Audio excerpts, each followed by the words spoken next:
Tokyo, Japan, December 10, 1941.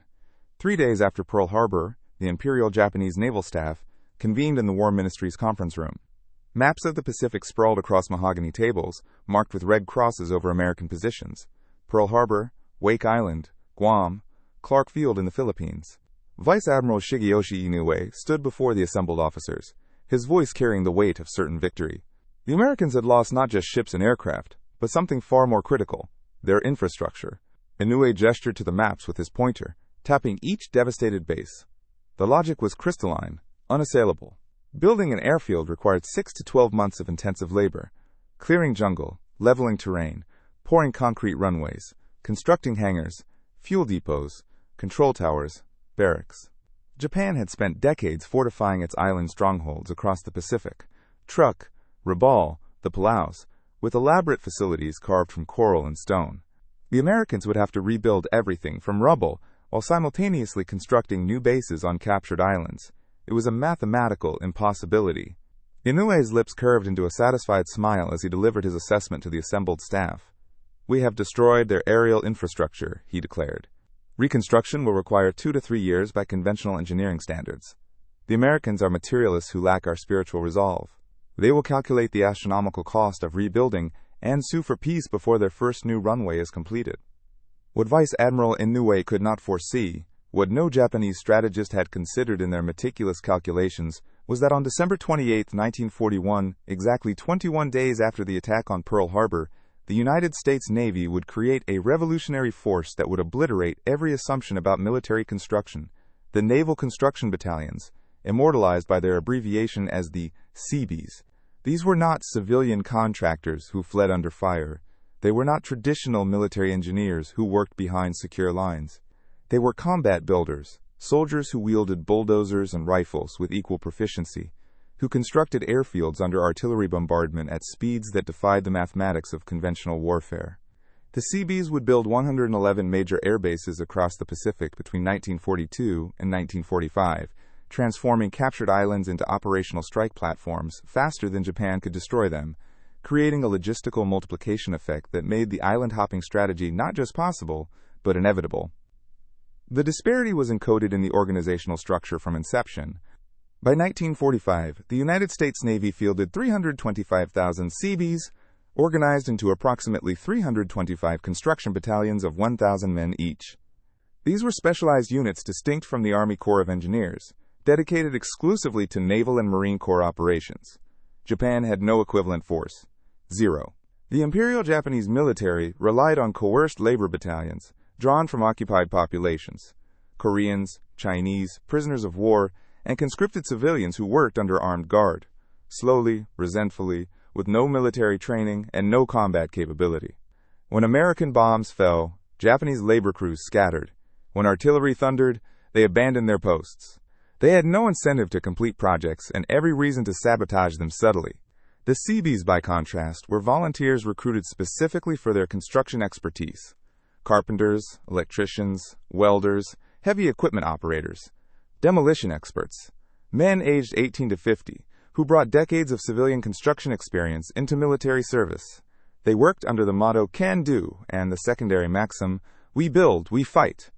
When enemy fire struck their construction sites, Seabees grabbed their rifles, returned fire, and resumed grading runways 30 minutes later. This fundamental difference in organizational philosophy created a productivity multiplier that Japanese planners never factored into their strategic calculations. The Seabees constructed 3 to 5 times faster than Japanese equivalents, worked continuously under fire, and defended their own projects. Between 1942 and 1945, these 325,000 combat engineers built 111 major airfields, 441 piers and docks, 558 ammunition and fuel storage facilities, and over 700 miles of roads across the Pacific Theater. The mathematics were staggering. 111 airfields and approximately 200 days of war meant one complete operational airbase every 10 days on average. Henderson Field on Guadalcanal was completed in 10 days while under nightly bombardment. Tinian's 4-8, 500-foot runways, the largest airbase complex in the world at the time, rose from captured jungle in just 42 days. Iwo Jima's Motoyama airfield was repaired and operational within 3 days of the invasion, while Marines still fought and died in the volcanic caves to the north. Japan, using traditional construction methods and coerced labor, required 6 to 12 months to build equivalent facilities in peacetime conditions. The revolution began with Rear Admiral Ben Morrell, chief of the Bureau of Yards and Docks, who recognized in the smoking ruins of Pearl Harbor that the United States faced an impossible logistics problem. The Navy needed to project power across 6,000 miles of ocean, establishing bases on remote, hostile islands where no infrastructure existed. Civilian contractors, the standard solution before the war, refused assignments in combat zones. Labor laws and insurance regulations prohibited sending unarmed civilians into active war zones. Even when contractors accepted Pacific assignments, they evacuated at the first sign of danger, abandoning half-finished projects. Morrell's solution was radical. Militarize the construction force entirely, create battalions of soldiers who happen to be expert builders rather than civilians who happen to be in a war zone. On December 28, 1941, Morrell submitted his proposal for construction battalions to Navy Secretary Frank Knox. The abbreviation CB was quickly vocalized as Seabee, and the name stuck. Congress approved the plan with unusual speed, recognizing the strategic necessity.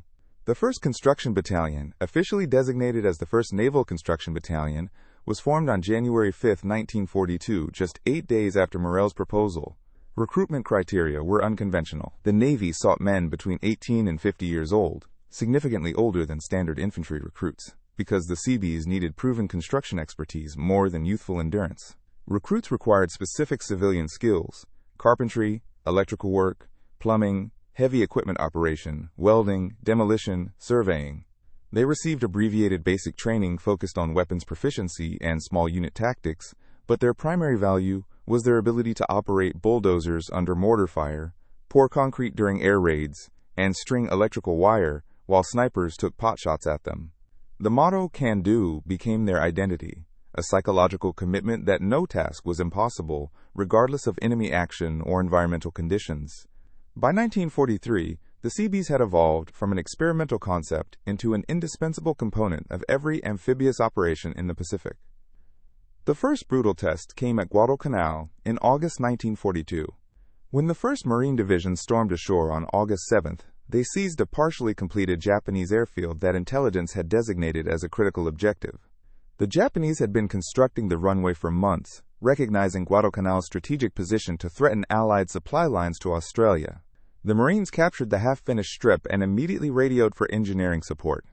The 6th Naval Construction Battalion landed on August 12th, 5 days after the invasion, and inherited an impossible assignment: complete the airfield while the Japanese Navy bombarded them nightly and Japanese infantry counterattacked from the jungle. The battalion commander assessed the situation with grim pragmatism. The runway required grading, compaction, and surfacing with pierced steel planking or crushed coral to support the weight of fighter aircraft. Normal construction timelines suggested 4 to 6 weeks.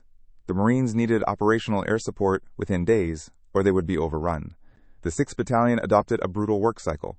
During daylight hours, Seabees worked 12 to 16-hour shifts with bulldozers, graders, and dump trucks, leveling the coral surface and compacting it with heavy rollers. They worked in staggered shifts so that machinery never stopped moving. At night, Japanese destroyers steamed down the slot and shelled the airfield with systematic precision, forcing the Seabees to abandon equipment and dive into foxholes. The bombardments typically lasted 30 to 60 minutes. When the Japanese warships withdrew, the Seabees emerged, assessed the damage, filled the shell craters with coral, and resumed work. This cycle repeated nightly for 10 consecutive days.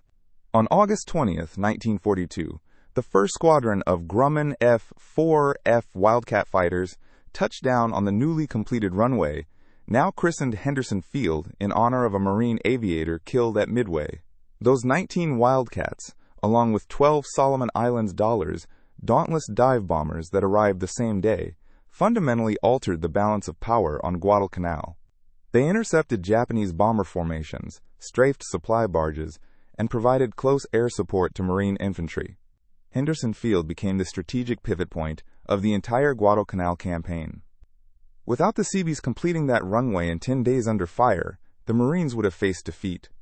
Marine Corps commanders submitted after-action reports that declared the Seabees an, quote, essential component of amphibious operations, a designation that would shape Pacific strategy for the remainder of the war. The pattern established at Guadalcanal replicated across the Pacific with mechanical regularity.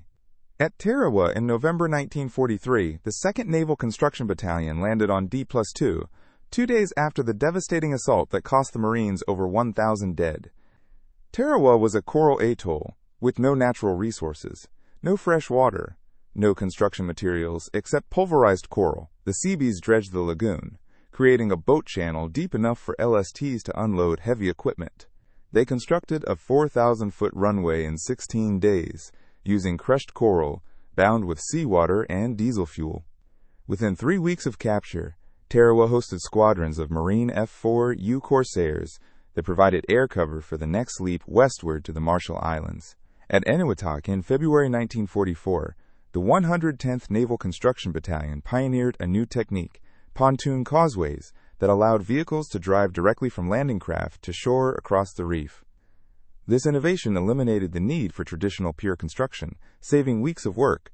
At Saipan in June 1944, the 121st Naval Construction Battalion landed on D+1 and immediately began expanding the Japanese-built Asleto airfield. Within 10 days, the runway had been extended to 6,000 feet and resurfaced to support B-29 superfortresses. By July, barely a month after capture, Saipan hosted the first B-29 bombing missions against the Japanese home islands, a strategic leap that would have been impossible without the Seabees' construction velocity. But the most audacious demonstration of Seabee capability came at Tinian in July and August 1944.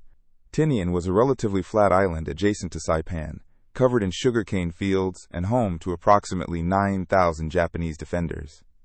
American planners recognized that Tinian's terrain was ideal for constructing a massive airfield complex to house hundreds of B-29s for the strategic bombing campaign against Japan. The invasion commenced on July 24, 1944. Marines secured the island after 9 days of intense combat, declaring it secure on August 1st. The Seabees had already begun work. The 6th Construction Brigade, comprising 6 separate construction battalions, totaling approximately 6,000 men, landed on D+3 and initiated the most ambitious construction project in military history up to that point. The plan called for 4 parallel runways, each 500 feet long and 200 feet wide, capable of launching fully loaded B-29 superfortresses around the clock. Conventional construction estimates suggested such a complex would require 6 to 9 months, even in peacetime conditions. The Seabees completed it in 42 days. The construction process was industrial warfare. Seabees operated 24 hours a day in 3 rotating shifts. Bulldozers cleared sugarcane fields. Graders leveled the volcanic soil. Scrapers carved away high spots and filled depressions. Compactors packed the earth. Concrete mixing plants, erected on site, produced thousands of cubic yards of concrete daily. Asphalt came from portable heating plants. Pierced steel planking, interlocking steel mats, covered sections where concrete hadn't fully cured. By September 12, 1944, the first B-29 landed on Tinian's North Field. By October, all 4 runways were operational. Tinian became the largest airbase in the world, hosting the 58th Bombardment Wing, the 73rd Bombardment Wing, the 313th Bombardment Wing, and the 509th Composite Group. Over 265 B-29s operated from Tinian at peak capacity. These aircraft flew 29,000 combat sorties, dropped 157,000 tons of bombs on Japan, and included the Enola Gay and Bockscar, which delivered the atomic bombs on Hiroshima and Nagasaki. None of this would have been remotely possible without the Seabees transforming Tinian from battlefield to strategic bomber base in 6 weeks. The Japanese struggled to comprehend this construction velocity. Captured intelligence documents from Saipan, translated after the battle, revealed profound confusion within the Imperial staff. A March 1944 report from the Central Pacific Fleet Headquarters analyzed American logistics. Enemy forces captured Tarawa in November 1943. Within 8 weeks, base supported 50-plus aircraft in continuous operations. Our engineering estimates indicate minimum 6 months required for equivalent construction. American construction methodology remains unexplained. Hypotheses include utilization of prefabricated structures transported by sea, employment of thousands of construction workers simultaneously, continuous 24-hour operations without rest periods. We cannot replicate observed construction speeds.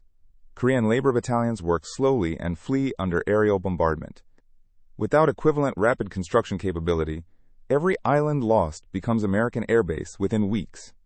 This creates accumulating strategic disadvantage as American aircraft range extends progressively westward. The analysis was accurate but incomplete. The Japanese correctly identified prefabrication, mass labor, and round-the-clock work schedules. What they failed to grasp was the fundamental nature of the Seabees as combat engineers who fought and built simultaneously. Japanese labor crews were civilians, often worked at gunpoint, and possessed no loyalty to the cause. When American aircraft appeared overhead, they scattered. When naval bombardment struck their camps, they refused to return to work. The Seabees, by contrast, were volunteer soldiers who believed in their mission, worked with the urgency of men who knew that every hour of delay cost American lives, and carried rifles to defend their own construction sites. This psychological and organizational difference manifested starkly at Peleliu in September 1944. The 117th and 145th Naval Construction Battalions landed on D+5, 5 days after the 1st Marine Division had assaulted the heavily fortified island.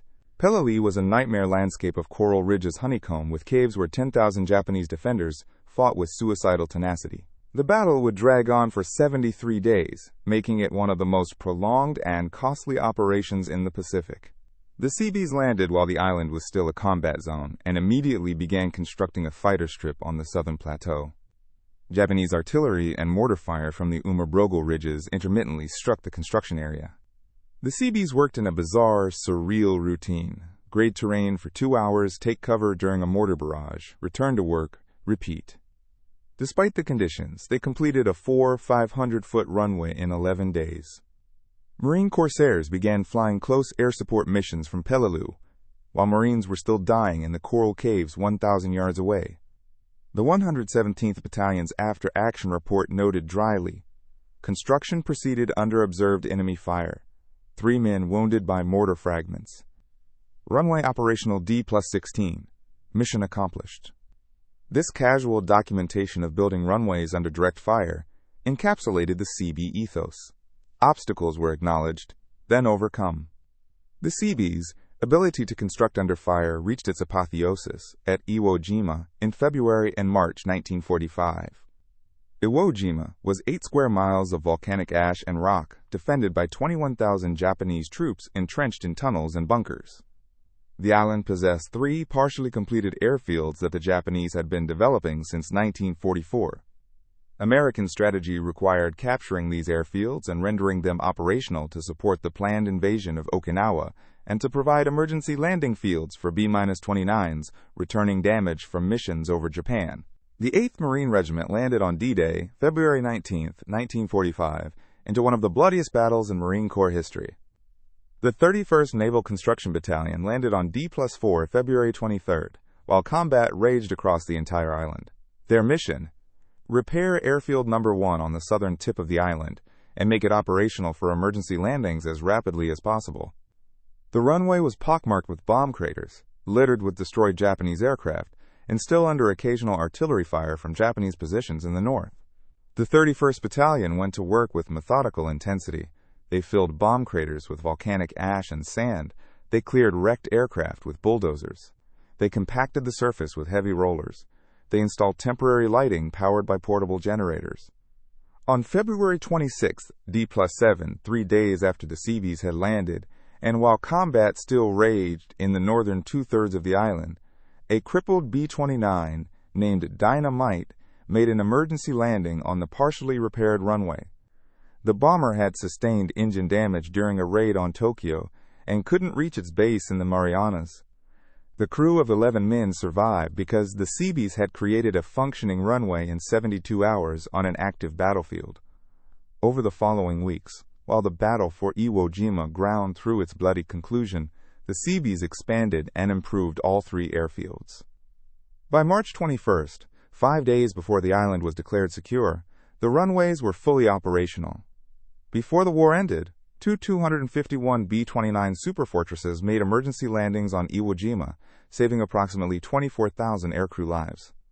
The Seabees had constructed the airfields while Marines fought and died less than a mile away, a feat of engineering audacity that remains unparalleled in military history. The 441 piers and docks the Seabees constructed across the Pacific represented another dimension of their logistical revolution. Islands like Tarawa, Peleliu, and Tinian lacked natural harbors or port facilities. Without piers, every supply ship had to anchor offshore and transfer cargo to smaller landing craft, a slow, dangerous process, vulnerable to weather and enemy action. The Seabees solved this with prefabricated pontoon piers that could be assembled in hours. These floating causeways, constructed from buoyant steel sections bolted together, extended from the beach across reefs and shallows to deep water, where Liberty ships and cargo vessels could tie up directly. At Okinawa in April 1945, the Seabees landed on D+1, and within 30 days had constructed 10 major piers capable of handling the logistics for 180,000 American troops, making Okinawa the largest forward base in the Pacific. This infrastructure allowed the U.S. to sustain offensive operations at a tempo that Japanese logistics simply could not match. Tinian, Northern Mariana Islands, August 1, 1944. A Japanese intelligence officer, captured during the final stages of the battle and held in a temporary POW compound near the southern coast, stood under guard and watched through wire fencing as American construction equipment transformed the landscape with impossible speed. His name is lost to history, recorded only as Subject 17 in interrogation transcripts, but his testimony survived in the archives of the Strategic Bombing Survey. He had been a staff officer responsible for defensive planning, a man educated in military engineering who understood construction timelines and logistical requirements. He watched bulldozers moving in formation like armored cavalry, scraping away earth in coordinated passes. He counted the graders, the dump trucks, the concrete mixers, the asphalt rollers.